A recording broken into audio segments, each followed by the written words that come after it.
everybody, John here, obviously. And it's time to say a couple of things that I'm sure that I've said some of this stuff before, but I probably have not said it quite as directly as this. Now, the events of the past couple of weeks, the shootings, violent riots, and that have escalated into gun battles, the murders by Antifa and BLM of civilians who were not involved in riots, the killing of a guy wearing, what was it, a Blue Lives Matter shirt. Oh, we got a guy, and they went over and shot him and killed him.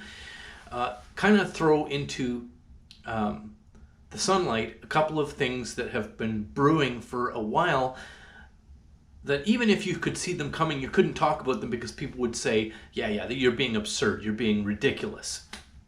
Well, I think I can talk about this stuff now, and people are going to realize this isn't just, someone with a fantasy of violent revolution.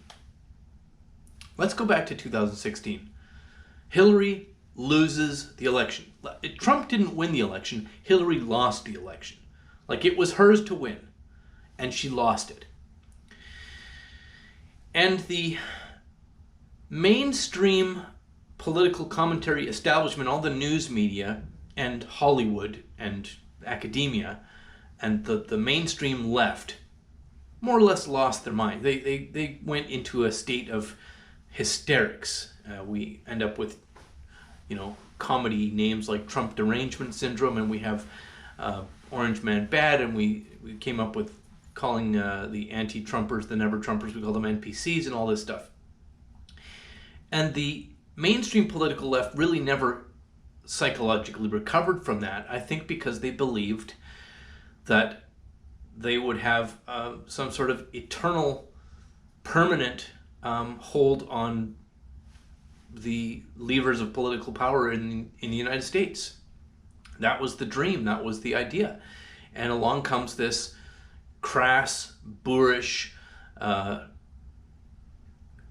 fat, ruddy-faced, and obnoxious game show host who is a former New York City real estate hustler who's not part of the establishment political machine, and he completely upsets the apple cart. And a vast majority of the mainstream of intelligentsia, and I say that word as a title, not as a descriptive of intelligence, still have not come to terms with the fact that Donald Trump, although he is now the president, and he's boorish, he's rude, he's belligerent, he's got a personality that's something like Yosemite Sam, is in fact a highly capable and intelligent guy. They just can't come to terms with that because throughout their entire lives, politicians have been a certain kind of animal that behaved a certain kind of way. Well, this isn't that guy. And of course, the default is, well, he must just be fucking retarded. But he's not. He's not.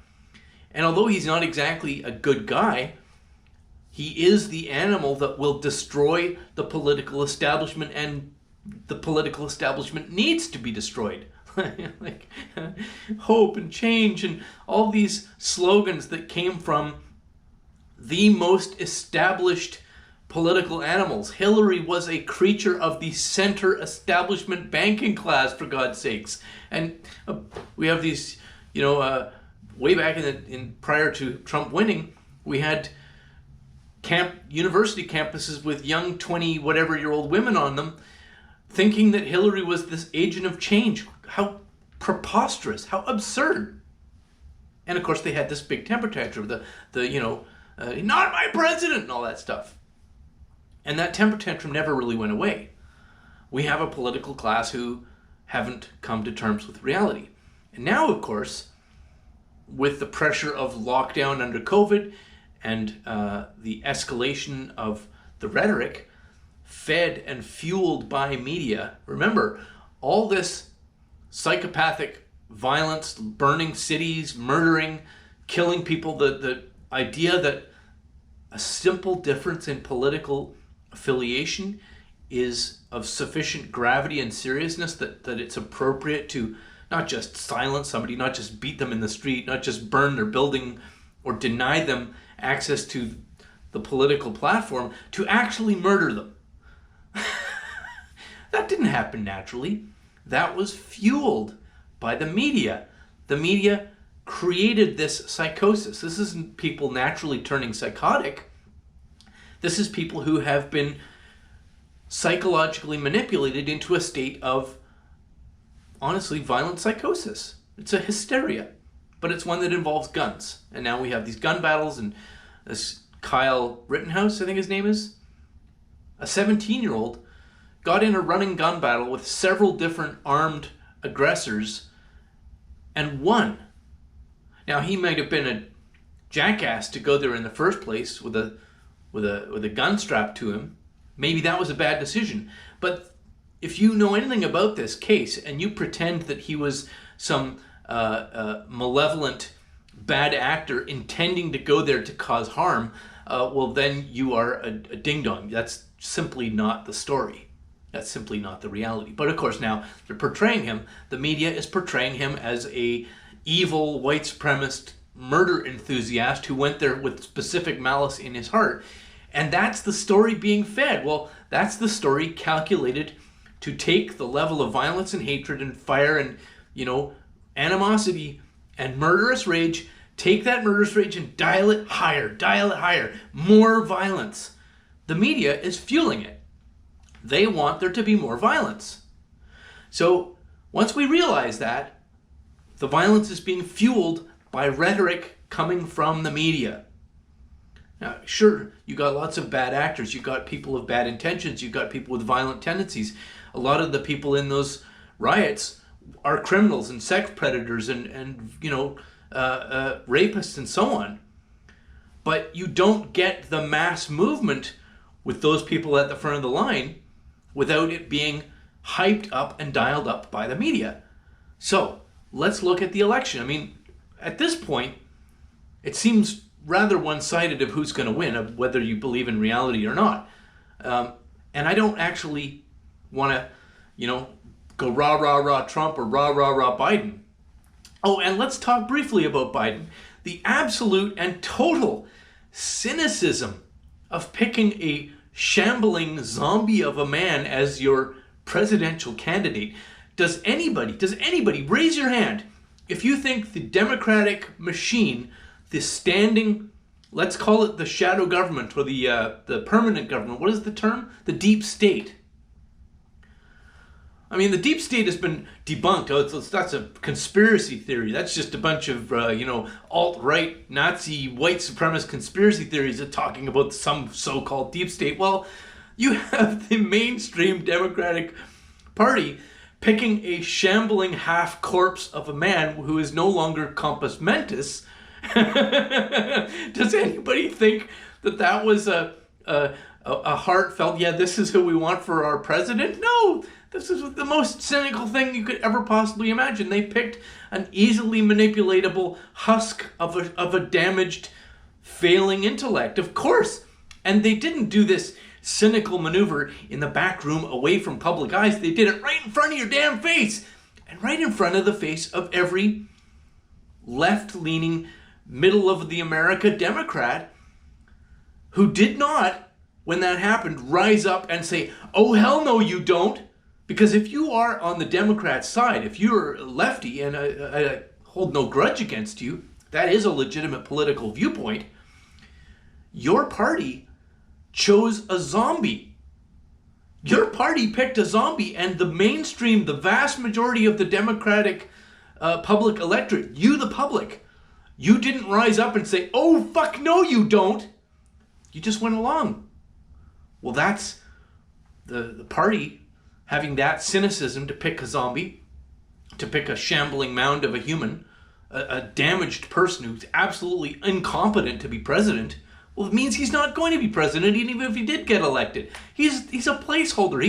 He's a Trojan horse. Come on. And the public didn't react. The public didn't go, oh, hell no, you don't. Because if you actually wanted to win and have, a member of the Democratic Party be the president, wouldn't you have risen up in outrage and demanded a competent candidate? No, you're happy with the zombie. So, let's consider the two possibilities. Either Trump wins or Biden's machine wins. It's not really Biden's machine. He's just the figurehead, isn't it? So Trump wins, which, let's be real, that's probably more likely. But let's say Trump wins. You remember the hysteria of the Hillary camp when Hillary lost? The hysteria, the public crying. Well, that was hysteria that happened from a level. The level of the political discourse was mockery that Trump could ever possibly win. It wasn't bang, bang, shoot in the streets. It wasn't lighting buildings on fire. It was just political rhetoric mocking Trump and calling the Trump supporters deplorables. So we went from that to tearing clothes and screeching and, oh no! You know, the public hysteria.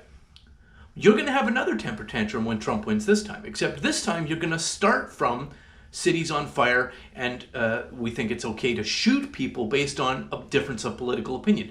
The Antifa shot a Trump supporter, just murdered him in the street. Not even part of a demonstration, not part of a riot, not part of a protest, just some guy, pow, dead. And now Black Lives Matter and Antifa are fundraising on that killing. Rand Paul, I think he's a Republican senator, but he's kind of libertarian-leaning Republican.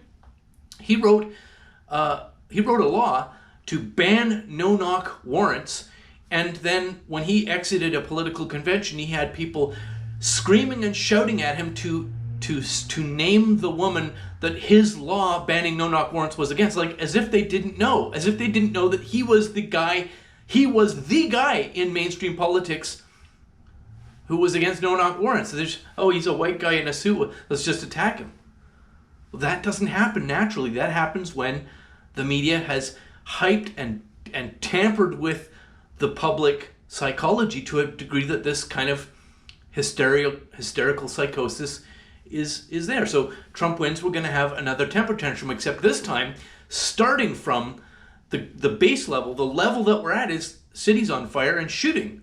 So what do you think is going to happen? How do we go from that? How does it go higher than that? Well, I'm not going to make a prediction there. You can use your imagination. It's going to involve people going into other people's houses and exchange of gunfire and a lot of killing. The other option, and this is kind of far-fetched, but let's just pretend it can happen. Biden wins, or Biden's party wins. Biden, the zombie, wins. Well, then you'll still have riots. You'll still have the revenge. You'll have, instead of a temper tantrum because they lost, they'll have a temper tantrum because they won. We will have our revenge for Hillary, and we're going to go get you. We're going to go door to door. Anyone with a red Trump hat is marked with an X. Or anyone who doesn't raise their fist. If you don't put your fist up, we're going to come and get you. Yeah, that's what's going to happen. That's what's going to happen. So Democrats win. Violent retribution against the rest of America who weren't on board with that psychotic craziness. Democrats lose. Exactly the same. Not a pretty picture, is it? So why am I telling you this? Well, because I think this is so awful that a lot of people think, well, if Trump wins, which seems likely, then maybe we can have, some kind of sanity. Maybe we can just settle this. If Trump wins, then everything will be okay. No, it won't happen. Trump will win, and the establishment political left, and they're not, we can call them fringe, and they kind of are, but they have taken over the party. They're the main body of the party now. They picked a zombie as their presidential candidate. They picked a shambling mound of a person. That cynicism right in the public eye. While they put headlines up like a fiery but mostly peaceful demonstration. Literally, they put the "This is fine" cartoon with a mostly peaceful tag on the bottom of it. Ridiculous. Now I'm going to put this on my YouTube channel for the public. This isn't going to be on my Patreon channel because it's an unpleasant video. It's bad news. It's not good. So whoever wins, the present level of violence and psychotic hatred and murder and lighting things on fire and shooting people, running gun battles in the street. That's the normal. That's where we're starting from. To have a temper tantrum from then to go upwards. So why am I doing this video? Because you need to realize what's coming and prepare yourself and have a plan to survive. Maybe it needs to be said out loud before people realize it's true. It's coming.